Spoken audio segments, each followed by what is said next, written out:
바른사회 공동대표인 안세용 교수입니다. 서강대학교에. 다음 달 5월 5일이면은 우리 박근혜 대통령께서 미국을 방문하여 이 한미 정상회담을 합니다. 참 올해는 뜻깊은 해인 게 한미동맹 60주년이 되고 또 두 나라 정상이 만남으로써 앞으로 5년간 양국의 우호관계를 든든히 한다는 그런 어떤 기대도 있지만 한편으로는 좀 부담스러운 그 양국 간 의제가 있습니다. 지난번에 우리 바른사회에서 세미나를 했지만 한미 원자력 협정 개정 문제가 있고 통상에서도 좀 있습니다. 부담스러운 그 과제가. 이미 이명박 대통령 때 국민들한테 ISD 투자자 국가 소송 제도를 미국하고 재협의하기로 약속을 해놨습니다. 그래서 이 문제도 좀 다뤄야 되고 뒤에 이제 우리 발표자하고 토론자가 말씀해 주겠지만 우리가 이제 ISD 재협의를 해달라고 그러면 미국에서도 이 국가 간의 협상이라는 게 주고받는 겁니다. 주고받는 게 미국에서도 소고기 추가 개방을 요구할 가능성이 있습니다. 매년 4월 1일에 발표하는 USTR 미 무역대표부의 국별무역장복 보고서에서도 한국이 소고기 30개월 이상 소고기 추가 개방을 해야 된다고 미국이 이미 이야기한 바가 있습니다. 그 다음에 또 우리 첨예한 이슈는 뭐냐면은 지금 이 태평양을 가운데 두고 미국하고 중국은 경제적인 헤지모니 게임을 하고 있습니다. 주도권 게임을 하는데 주로 이제 중국은 양자 간의 FTA, 한중 FTA, 한중일 FTA를 통해서 미국을 제쳐놓고 동아시아에서 어떤 경제적인 통합이나 경제적인 헤지모니를 지으려고 그러고 미국은 여기에 적대응하기 위해서는 트랜스퍼시픽 파트너십, 환태평양 경제 파트너십을 제안했습니다. 이거는 미국을 포함해서 미주 대륙 국가, 그 다음에 이게 쭉 이렇게 베트남 이렇게 쭉 하고 이번에 또 일본이 TPP에 가입하기로 했습니다. 그래서 이번에 5월에 가면 저희가 분명히 오바마 대통령이 우리 박근혜 대통령한테 한국이 TPP에 가입해 주기를 원할 겁니다. 근데 이제 우리가 뒤에 이제 발대자하고 또 토론자가 이야기하겠지만 TPP 가입은 우리 국익으로 볼 때 아직 정확히 판단이 안 씁니다. 이번에 5월에 가서 가입한다는 게 좋을지 어떨지 판단이 안 쓰는 문제입니다. 그래서 이 문제를 심도 있게 다룰 것 같습니다. 자, 오늘은 우선 이화여대 최원복 교수께서 쭉 이 한미 정상회담을 앞둔 주요 통상관제 및 대응방에 대해서 말씀을 해주시고 그다음에 중앙대학교 법과대학의 박원석 교수께서 주로 이제 ISD 중심으로 이제 토론해 주시고 그다음에 농촌경제연구원의 선임연구위원이신 엄영근 박사께서 주로 이제 농촌 농업분야 쇠고기 이런 추가 개방 이런 중점을 해서 말씀해 주시고 마지막으로 서강대학교 국제대학원의 허윤 교수께서 한미 통상 현안 TPP 이런 나머지 한미 통상 현안에 대해서 토론을 해주셨습니다.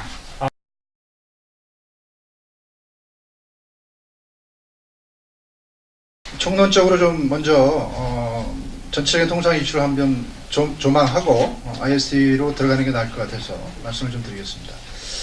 한미 FTA가 1주년 지났는데 효과가 있다는 얘기도 있고 아주 초라하다는 얘기도 있고 아주 견해가 많이 나뉘고 있는 것 같습니다. 제가 나름대로 한번 그 입장을 정리해 봤는데요. 사실 전체 교역 규모가 늘었느냐 아니면은 별로 늘지 않았다 또는 후퇴했느냐 그런 걸 논하는 것은 별 의미가 없다고 생각합니다.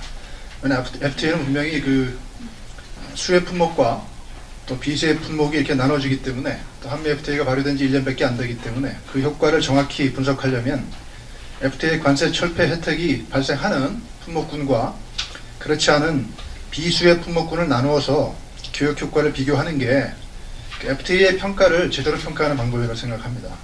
그러지 않으면 다른 무슨 매크로 이코노믹스적인 요인들이 너무나 많이 개입되기 때문에 FTA 평가를 할 수 없는 거고 국제경제에 관한 전반적인 평가가 되는 것이죠. 그래서 수혜 품목만 따로 떼서 한번 분석을 해보면 우리나라의 대미 수출은 10.4% 늘은 걸로 계산이 됩니다. 비수혜 품목의 경우에는 3.6%가량 감소한 걸로 되기 때문에 그 양자 간의 차이가 크진 않지만 상당히 뚜렷하게 그 운명이 갈렸다. 한미 FTA 효과는 소폭이나마 상당히 유의미하게 발생했다. 그렇게 평가를 합니다. 물론 이제 일본이 미국과 FTA를 맺지 않은 상태에서 대미 수출을 굉장히 크게 늘렸다. 작년 1년 동안. 그러니까 FTA를 맺는 게 별로 의미가 없다. 미국과는. 그런 이제 견해가 제기되고 있는데 사실 일본의 경우는 쓰나미 이후에 굉장히 바닥을 쳤던 경기가 이렇게 급속히 회복하는 상황이기 때문에 기저 효과가 작용했던 것이죠. 그래서 일본과의 예를 우리나라와 이렇게 비교하는 것은 타당하지 않다. 그래서 그런 사실이 뭐 한미 FTA 효과를 평가절하시키는 그런 기준으로 될 수는 없다 생각하고요. 한미 FTA에서 수혜를 입는 품목군을 따로 떼서 과연 우리나라가 미국에 더 많이 수출했느냐, 일본이 더 많이 미국에 수출했느냐를 놓고 평가해 보면 그 수혜 품목군만 따로 떼놓고 보면 우리나라의 수출 증가율이 더 일본의 수출 증가율보다 더 앞서고 있다. 중국, 대만, 기타 세계의 어떤 대미 수출 증가율보다 우리나라의 대미 수출 증가율이 수혜 품목군만 별도로 한번 계산해 보면 1위를 차지하고 있다. 그런 측면을 볼 때 역시 FTA 효과는 크게 발생했다고 볼 수 없지만 상당히 뚜렷한 그런 효과는 발생했다고 평가하는 게 객관적인 평가다 생각합니다. 특히 오늘 주제와도 관련이 있습니다만 투자 분야는 상당히 기대 이상의 성과를 거둔 것으로 평가됩니다. 그린필드형 투자의 경우도 20억 달러에서 한 41억 달러로 100% 이상의 급증 효과가 작년 1년 동안 발생했다.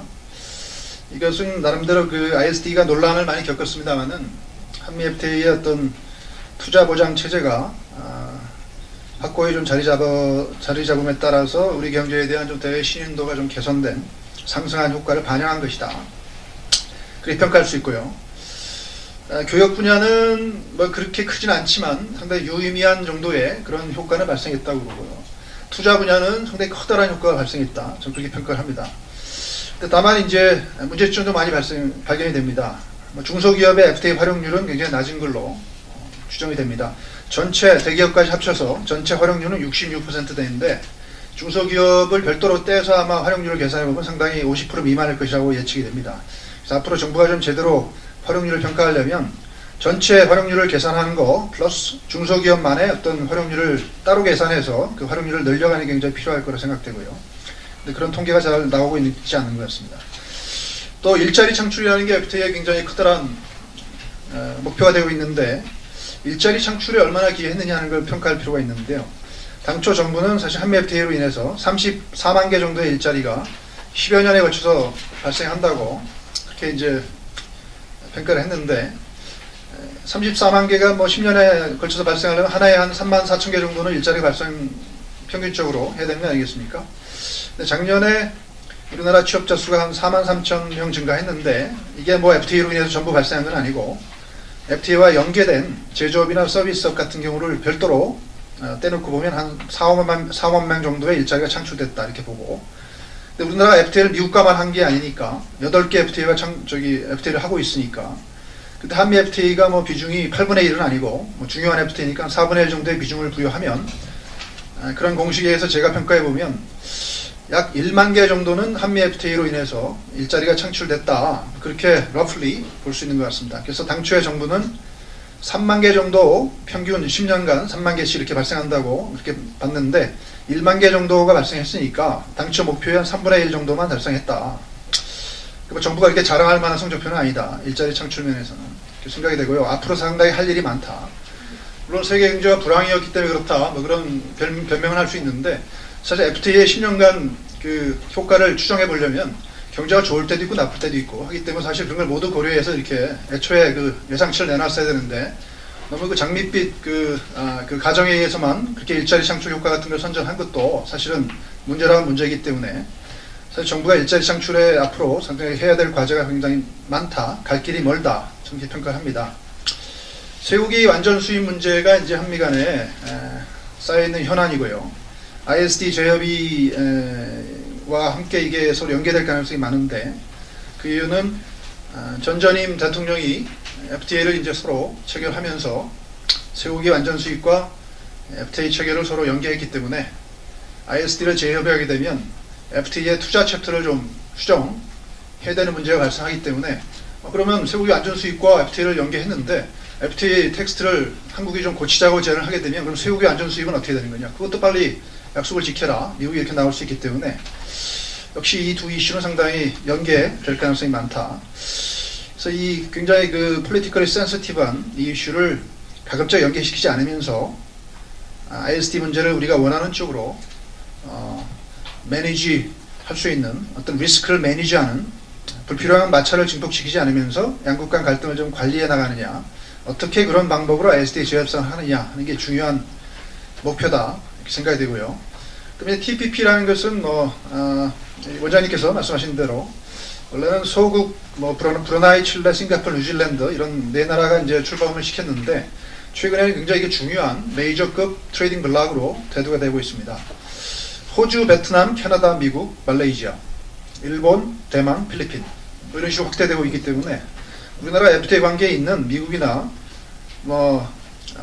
칠레나 싱가포르 이런 나라를 벗어나서 호주나 일본이나 대만이나 이런 나라까지 TPP로 들어오기 때문에 우리나라가 FTA도 맺지 않은 그런 나라가 하나의 트레이딩 블록으로 이렇게 형성시킨다는 것은 그만큼 우리 기업이 그런 나라의 시장으로 들어갈 때 우리는 FTA를 맺고 있지 않은데 TPP 관계를 엮인 다른 나라들은 무관세 혜택을 받기 때문에 우리 기업이 역차별당하는 그런 시장에서 역차별당하는 문제가 발생하기 때문에 우리가 과연 TPP 참여를 지금 좀 적극적으로 검토해 보아야 되지 않느냐 하는 이제 문제가 제기되고 있다고 생각을 합니다.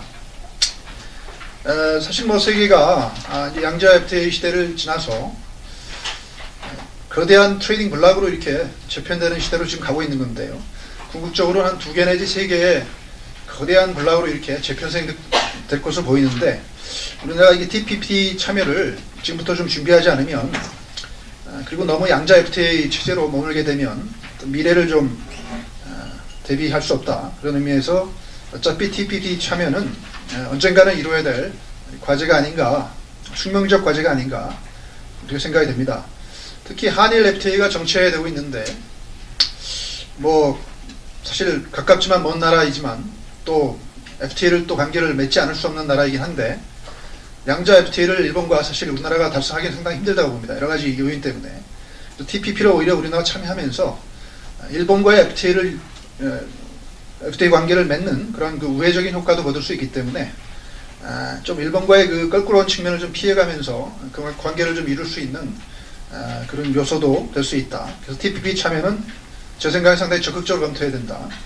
다만 이제 중국이 TPP를 상당히 중국에 대한 압박 전략으로 인식하고 있기 때문에 우리나라가 그 TPP를 좀 이렇게 선뜻 들어가게 되면 중국과의 한국과의 어떤 껄끄러운 문제로 발전할 수 있기 때문에 북한 핵 문제 등의 한중 그 협력이 절실한 시점에서 우리나라가 TPP에 참여하는 시점은 좀 신중히 조절할 필요가 있다. 또 우리나라 국내 취약산업 문제도 있기 때문에 TPP 참여는 어쩔 수 없이 이루어야 되는데 그 시기는 외교적인 또 경제적인 측면을 종합 고려해서 적절한 시기를 우리가 선택할 문제라고 저는 생각합니다. IST 문제를 조금 심도 있게 한번 살펴보면요. 사실 요즘 IST 유치원생들도 학원 가면 IST 문제 가지고 찬반 토론을 한다고 봅니다. 전 국민이 IST에 대해서 인식을 하고 있긴 한데 전문적인 이슈이기도 하고 해서 깊이 논의할 수는 없고요. 시간이 제한되어 있기 때문에 전체적인 제가 생각하는 포인트 위주별로 발표를 하도록 하겠습니다. 투자자가 직접 정부를 상대로 국제 재판을 하는 건데요. 전통적인 국가 대 국가 재판 제도에 비춰보면 상당히 특이한 제도죠. 근데 이런 특이한 제도가 1970년대 이후에는 상당히 보편적인 제도로 받아들이고 있다. 왜냐하면 국가 대 국가 분쟁으로 투자 분쟁을 가져가게 되면 기본적으로 상사 분쟁인 이 투자 문제가 이제 외교적인 문제로 비화됩니다. 불필요한 외교적 마찰로 연결되기 때문에 투자자 대 국가가 상업적인 고려에 의해서 정말 누가 정말 잘못한 거냐라는 것을 객관적으로 평가받는 게 오히려 투자 문제를 정치화 문제하지 않고 불필요하게 디폴리티사이즈를 할 수 있는 중요한 수단으로 인식이 되고 있기 때문에 투자자도 그걸 원하고 투자를 유치하는 그 유치국도 그런 방식으로 해결하는 걸 굉장히 원하게 됐다. 그게 오히려 투자를 유치하는 데 도움이 된다. 그렇게 평가를 하기 때문에 이 제도가 보편적인 제도로 인식되고 있다. 그런데 이제 ISD가 너무 지나치게 투자자가 이렇게 다국적 기업이 정부를 괴롭히는 수단으로 활용되게 되면 정부의 공공정책이 좀 위축될 수 있기 때문에 그런 측면에서 어떤 남용을 방지하는 그런 제도가 중요해지고 있는 건 사실이다 이렇게 생각을 합니다. 주제별로 이 10페이지부터 기술을 좀 해놨는데요. 뭐 이미 정부가 이제 ISD 재협의를 하기로 결정을 했고 여야 합의로 국회에서도 결의안을 채택했기 때문에 ISD 재협의를 들어가는 건 어쩔 수 없는 패스고요. 투자의 정의 조항이 한미 FTA를 보면 11페이지에 이렇게 써놨습니다만은 상당히 광범위하게 되어 있다. 그래서 아마 한미 FTA가 그동안 모든 투자보장협정이나 FTA 중에서 투자의 범위를 가장 광범위하게 규정해 놓고 있는 높은 수준의 투자보장을 이루고 있는 협정이다 이렇게 평가할 수 있는데 조금 지나치게 넓게 되면 너무 이렇게 투자 분쟁이 너무 광범위하게 발생할 수 있기 때문에 특히 그 아항의 뭐 유형 무형의 기타 재산 뭐 이런 거는 너무 커다란 카테고리일 수도 있다. 그래서 투자의 정의를 적절한 범위에서 이렇게 제한하는 식의 어떤 재협의를 양국 간에 좀 논의할 수는 있다.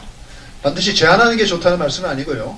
투자의 범위를 넓게 하면 오히려 투자 보장이 더 잘 되는 거고 투자 유치에도 도움이 되는데 너무 지나치게 넓게 되면 그게 또 공공정책에 좀 피해를 입힐 수 있는 가능성이 있기 때문에 적절한 범위를 한번 논의해 볼 수 있다 이렇게 생각되고요. 일단 청구 주체인데요. 12페이지에 뭐 론스타 케이스가 이제 국민들에게 상당히 비판을 받는데 뭐 벨기에의 정식 회사도 설립해 놓지 않고 페이퍼 컴퍼니만 론스타가 이렇게 만들어 놓고 그걸 통해서 한국으로 투자해 가지고 손실을 봤다고 해서 한국 정부를 한 벨기에 투자보장협정으로 제소했다. 페이퍼 컴퍼니가 한국 정부를 맘대로 제소한다. 그런 식의 비판이 제기되고 있는데 한미 FTA는 그런 경우를 방지하기 위해서 현지에 실제로 영업활동을 하는 Substantial Business Activity가 있는 경우에 한해서만 청구 주체 적격을 인정하기 때문에 페이퍼 컴퍼니가 한국을 상대로 제소하는 그런 경우는 한미 FTA에서 발생하지 않는다. 다만 우리 대기업이 오히려 미국의 어떤 현지 법인을 설립해놓고 그 현지 법인을 통해서 한국 정부를 제소하는 한국의 공공정책이 좀 마음에 안 들기 때문에 뭐 그런 가능성은 배제할 수는 없기 때문에 왜냐하면 그 현지 법인은 미국 국내에서 실질적 영업활동을 하고 있기 때문에요. 그런 경우는 우리나라 국민 정세에 좀 도입하지 않을 수도 있기 때문에 우리 대기업이 설립한 현지 법인은 우리나라 정부를 제소할 수 없다든지 뭐 그런 조항을 조금 한번 논의해 볼 수 있다 이거죠. 그런 범위에서의 재협의는 어느 정도 의미가 있지만 론스타 케이스를 가지고 그대로 대입해서 한미 FTA를 평가하는 것은 이 객관적 사실을 좀 왜곡한다 생각합니다. 청구 원인이 또 논의될 수 있는데요. 한미 FTA는 어떤 투자 협정상의 투자 챕터상의 정부의 기본적인 의무 조항을 위반한 경우뿐만 아니고 미국인 투자자와 한국 정부가 맺은 그 투자 계약 investment contract 상의 의무를 정부가 위반한 경우도 그 투자자가 정부를 국제재판으로 제소할 수 있도록 규정을 하고 있습니다. 계약상의 문제가 국제재판의 대상으로 되는 것이죠. 그래서 과연 조약상의 어떤 의무 위반은 당연히 국제재판을 가는 건 당연한데 계약상의 의무 위반까지 가는 게 타당하냐 하는 거는 한번 서로 논의해 볼 필요가 있다. 계약상의 문제는 국내 어떤 상법이나 계약법이나 행정법이나 뭐 이런 이슈일 수 있기 때문에 그걸 먼저 국내 재판을 한번 받아보고 그래도 정부가 뭐 스스로 잘못을 뉘우치지 않는 경우는 뭐 국제재판으로 간다든지 그렇게 할 수는 있는데 직접 대뜸 국제재판으로 이렇게 이행하는 것이 과연 100% 필요하냐 하는 것은 한번 한미 간에 재협의할 필요가 있다는 거죠. 투자 계약에 대해서는 한번 재검토하는 이슈로 우리가 한번 뛰어볼 수 있다. 참고로 최근에 맺은 한중일 3국 투자협정에서는 국내 재판을 한번 먼저 받아보고 국내 그 행정 심판을 먼저 한번 받아보고 국제 중재로 이렇게 이행하는 그런 조항을 도입한 바가 있습니다. 간접 수용 조항 문제인데요. 이거 하도 언론에 많이 나와가지고요. 국내 학생도 간접 수용에 대해서 막 물어보는데 간접 수용 정의가 13페이지에 나와 있는 그림처럼 그렇게 간단히 간접 수용에 걸리는 건 아니고 직접 수용과 동등한 그런 커다란 효과가 발생해야만 간접 수용에 걸리는 거고, 그런 효과가 발생하더라도 정당한 공공복지 목적의 비차별적 조치인 경우는 간접 수용에 또 걸리지 않기 때문에 ISD 제소가 되지 않아요. 그런데 그런 2중 3중의 어떤 안전정치를 마련하고 있지만, 정당한 공공복지 목적, 누가 정당한 공공복지 목적인지를 판단하는 것은 결국 3명의 재판관이 판단하게 되어 있고, 정당하냐 부당하냐 하는 그 판단 여부는 또 중재의 어떤 판정의 결과일 수 있기 때문에 완벽하게 모든 공공복지 목적의 조치가 ISD에서 제외된다라고 말할 수는 없다.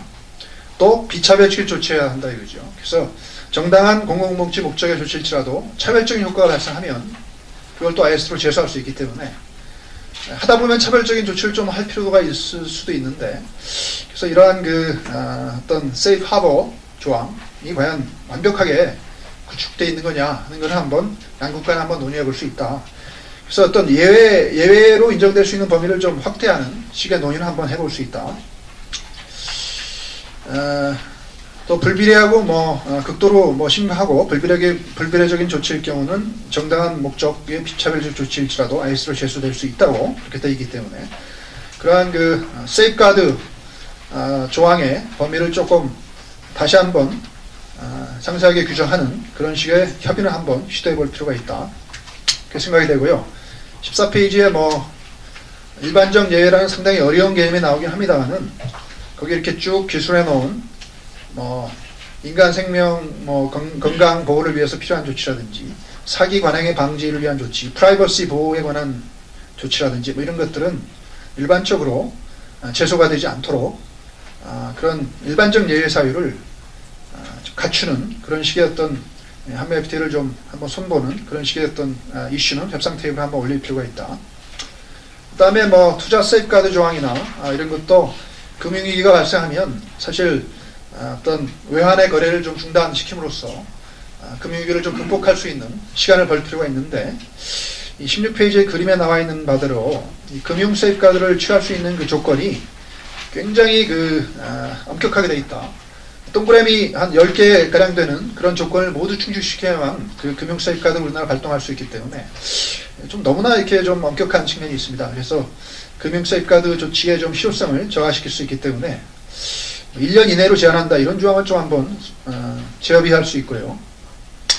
재산의 몰수는 금지한다 이런 것도 좀 재협의할 필요가 있고요. 나머지 것들 FDI의 직접 투자에 대해서는 금융 세이프가드를 발동할 수 없다 이런 조항도 한번 재협의할 필요가 있고, 근데 나머지 것들은 그런 정도는 합리적인 조건이라고 보고요. 제가 지금 말씀드린 몇 가지는 조금 재협의할 수도 있다 그렇게 생각이 들고요.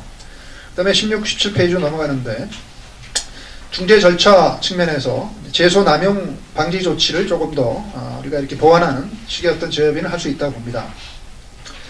지금 현재는 순수하게 이제 투자 기업이 일정한 기간만 지나면, 6개월간의 사전 협의 기간만 지나면 일방적 결정에 의해서 국제 중재 재판으로 넘어가는데, 사전에 중재 재판으로 가기 전에 한번 양국 정부 간의 협의나 협상 절차를 한번 거쳐서 불필요한 어떤 정부를 괴롭히려는 목적의 어떤 기업의 어떤 그런 소송은 당국자 간에 한번 스크리닝을 거쳐서 그러한 소송이 과연 바람직한 거냐에 대한 제3자 의견도 좀 들어보는 그런 절차를 한번 사전에 마련해 보는 것도 프리볼로스 클레임이라고 하는데요. 정부를 괴롭히기 위해서 그냥 이것저것 그러다 소송하는 그런 걸 조금 줄일 수 있는 사전 스크리닝 절차를 마련하는 것도 제소 남용 방지를 위해서 바람직할 수 있기 때문에 그런 조항을 한번 한미 간에 한번 심도 있게 논의해 볼 수는 있다 생각이 되고요. 그 다음에 이제 사법주권 침해 문제인데요. 우리 국내 법조계 일각에서 ISD가 상당히 사법주권을 침해한다라는 이제 반론이 제기된 적이 있었는데, 한번 신문을 한번 도배한 적이 있었죠. 일주일간. 저는 그렇게 생각하지 않습니다. 이 정부의 행위면, 어떤 정부기관의 행위면 그것이 행정부의 행위건 사법부의 행위건 입법부의 행위건 국가의 국제법적인 책임을 발생시키는 것이고, 국내 법원의 판결이 어떤 투자 협정상의 기본적인 의무도 따르지 않는 그런 어떤 저급 판결이 내려진 경우는 당연히 판결일지라도 어떤 투자자의 커다란 영업 손실을 발생시키면서 한미 FTA의 기본적인 의무도 지키지 않는 내용의 그런 판결일 경우는 국제중재로 당연히 갈 수 있다. 입법부가 제정한 그 법률 자체도 WTO나 이런 데 제소가 됩니다. 요즘에는 거의 많은 것들이 많이 제소가 되고 있는데 사법부가 내린 판결이 절대적으로 국제재판으로 가지 않는다. 그런 걸 가도록 마련한 ISD는 국내 사법 주권을 완전히 침해하는 것이다. 이런 비판은 타당하지 않다. 그렇기 때문에 하지만 그 분명히 판결 내용이 한미 FTA의 그 투자 챕터에 있는 기본적인 의무조차도 지키지 않는 정말 후진국에서 발생할 수 있는 그런 일일 경우에만 가능한 일이기 때문에 일반적으로 ISD 제도가 국내 사법 제도를 무력화시킨다라고 평가하는 것은 타당하지 않다 이렇게 생각이 되고요. 아까 투자 계약이나 이런 측면은 국내 재판을 한번 전치함으로써 그리고 국제 중재로 이렇게 이행할 수 있도록 함으로써 국내법과 국제법을 좀 조화시킬 수 있는 여지가 있다 하는 걸 제가 말씀드린 바가 있습니다. 그다음에 이제 상소 절차 도입 여부인데요. 18페이지에 기술해놨는데 사실 그동안 정부가 ISD 제도를 단심으로 끝내지 말고 복심 제도로 바꿈으로써 제도의 좀 크레디빌리티를 높이는 그런 제안을 미국 측에 좀 하자라는 식의 이제 얘기를 좀 한 적이 있습니다. 근데 저는 이거는 찬성하지 않습니다. 왜냐하면 3명의 중재인을 1심에서 뽑아서 이제 재판을 받고 상소 제도를 만든다는 것은 다시 한번 3명을 또 뽑아가지고 또 한번 의견을 들어본다는 건데 그렇게 되면 굉장히 시간만 가고 투자 분쟁이니까 시간이 생명인데 어떤 똑같은 절차를 반복하는 것이죠. 옥상옥이라는 것이죠. 그렇기 때문에 그런 의미의 상소 절차는 의미가 없다. 다만 상소 절차를 만들려면 3명을 뽑아서 하는 그런 게 아니고 미리 상소기구 재판관을 미리 이렇게 선임해서 WTO 상소기구처럼 전 세계적으로 이제 각 대륙을 대표하는 사람들이 미리 임명해놓고 그 스탠딩한 바디에서 상소 절차를 밟는 것은 의미가 있는데 중재인을 임명하듯이 또 한 번 제도를 또 한 번 이렇게 해가지고 그대로 똑같은 절차를 반복하는 것은 별로 의미가 없다. 그래서 어떤 다자형의 아니면 지역형의 상소기구를 만드는 것은 바람직한데 양자형의 상소기구를 만드는 것은 별로 의미가 없다. 그렇게 판단하고 있습니다. 그런데 다자형의 상소기구를 만드는 것은 한미 양자 협의로 할 수는 없는 일이기 때문에 이 과제는 상당히 장기적인 과제로 남겨둬야 된다. 평가를 하고 있습니다. 18페이지부터 종합적인 이제 대응 방안을 제가 좀 기술을 해놨는데요. 사실 ISD에 대해서 너무 이제 그동안에 이제 근거 없는 공격도 있었고, 또 이게 100% 뭐 좋은 제도고 안전한 제도다라는 이제 무조건적인 지위도 있었는데 두 가지 모두 좀 경계할 필요가 있다. 정당한 공공복리 목적의 정책이 뭐 100% 제외되어 있는 것도 아니기 때문에 뭐 1, 2% 가능성을 배제할 수는 없기 때문에 이 제도를 앞으로 개선시킬 수 있는 여지는 조금이나마 남아있다. 그렇기 때문에 그러한 범위 내에서 한미 간에 머리를 맞대고 어떻게 개선시킬 수 있는 것인가 하는 논의는 해볼 필요가 있다. 또 IS 제도가 뭐 공공정책을 무력화시키는 제도다라고 평가하는 것은 독소조항이다라고 평가하는 것은 잘못되어 있다. 그렇게 보는 거죠. 설령 정부가 패소한다고 해도 그 해당 규제를 처리해야 될 의무가 발생하지 않습니다. ISD 제도라는 것은 손해배상 제도이기 때문에 그 해당 규제를 처리하는 게 아니고 손해를 입은 만큼 금전으로 배상하고 해당 규제는 정부가 계속 유지할 수가 있는 겁니다. 손해배상만 시켜주면 되는 거예요. 그렇기 때문에 설령 정말 중요한 공공복지 정책이 패소했더라도 우리 정부는 그걸 유지할 수 있고 다만 투자기업이 입은 손해를 돈으로 배상해 줄 수 있기 때문에 공공정책을 무력화시킨다라는 비판은 굉장히 지나치게 과장되어 있다. 그렇게 평가를 할 수 있습니다. 또 우리 해외에 진출한 우리 기업들이 IS 제도를 좀 적극 활용해서 대응할 수 있는 여지도 있기 때문에 상당히 높은 수준의 IS 제도는 우리가 일관되게 FTA나 투자협정을 통해서 견제해 나가되 다만 그 남용을 견제하고 제어할 수 있는 내용을 좀 추가하는 식의 협상은 양자 다자 협상을 통해서 얼마든지 제기할 수 있고 한미 FTA의 재협상도 그런 데 초점이 맞춰져야 된다. 그래서 ISG 제도를 선악의 관점이 아니고 위험과 혜택을 해량하는 균형적 시각에서 판단해야 된다. 그렇게 평가를 하고요. 앞으로 이제 ISG 제협의를 이제 진행해 나갈 텐데,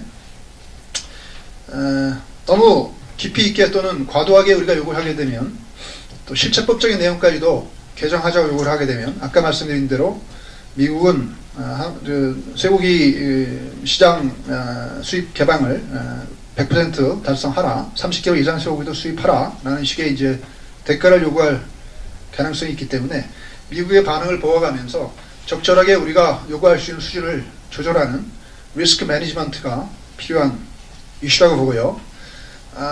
첫 번째 단계는 절차법적인 남용 방지 또는 중재인 선임의 공정성 확보, 그런 차원에서 절차법인 조항을 이렇게 수정을 하면서 MOU라는 별도의 문서로 이렇게 체결해서 한미 FTA 위에 이렇게 덮어 씌우는 그 형태로 협상을 진행하는 게 바람직한 것 같고요. 다만 이제 협상이 좀 본격화돼 가지고 또 미국도 본격적으로 뭐 쇠고기 제협상 쇠고기 수입을 뭐 허용하라는 식의 이제 굉장히 거센 요구를 한다든지 이렇게 되면 우리도 결국 협상이라는 게 서로 맞받아칠 카드가 있어야 되기 때문에 좀 실체법적인 내용까지도 개정해서 투자의 정의도 좀 줄이고 간접 수용의 안전장치도 좀 더 확대하고 뭐 이런 식의 본격적인 실체법적인 내용도 개정하라는 식의 어떤 주장으로 맞받아쳐야 되기 때문에 그런 B플랜과 A플랜을 이렇게 같이 우리가 보면서 협상에 임해야 된다. 또 하나 중요한 것은 ISG 제도라는 게 국제법적인 이슈이기 때문에 국내적인 제도 개선 노력이 굉장히 필요하다.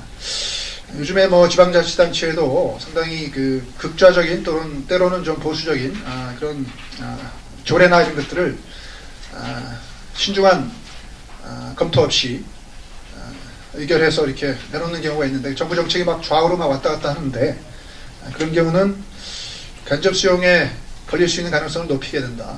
그렇기 때문에 그런 식의 접근이 우리 국익에는 바람직하지 않다. 그렇기 때문에 사전에 그 투자 분쟁을 최대한 예방하기 위해서 중앙과 정부 간의 어떤 의견 조율이라든지 또 외국인 투자 업무지맨 제도 같은 것을 활성화시켜서 투자 기업들 불만을 사전에 수용하고 해결해 나가는 제도적 장치를 갖출 필요가 있다. 이렇게 정리를 하면서 마치도록 하겠습니다. 감사합니다.